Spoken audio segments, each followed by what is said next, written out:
Konnichiwa mga kasturya. Kabalo ba mo unsa ang tawag sa cherry blossom sa Japan? Gitawag kana og sakura.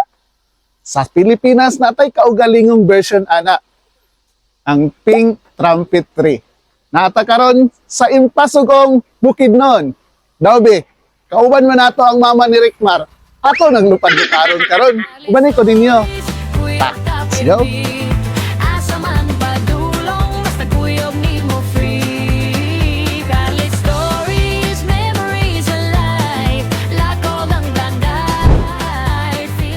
Mga kasturya, kabalo ba mo nga diri sa Old Sayri Highway sa Impasugong natay makita nga murag sakura sa Japan?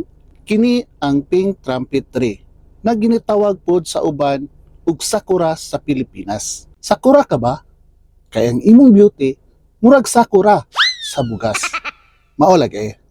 Kumamulak ni, gwapo kayo. Murag arigato akuto. Botange. Ang pink trumpet tree dili ni taga Pilipinas originally. Gikan ni siya sa Central ug South America. Pero pag abot diri sa atong nasod, bagay kaayo sa klima sa Bukidnon. Murag ikaw og siya, ayay ka. Kasagara mamulak ni sugod summer ug dili pod dugay.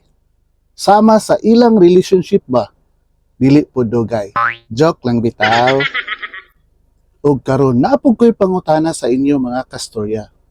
Kabalo ba mo kung kanusa kaha ni natanom dinhi sa Old Sayri Highway ba? O kinsa kaha ang nagtanom ani? Kung nakabalo ka, comment down below. Kay nice pod kaayo mabalaan ang history ani. Ayaw na dahil magpangita sa link diha sa comment section.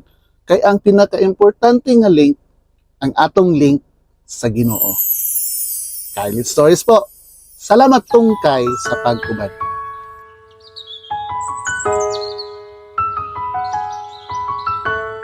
Pink trumpet ka ba? Kasi nindot kaayo ang palibot pagkakita nako sa imo.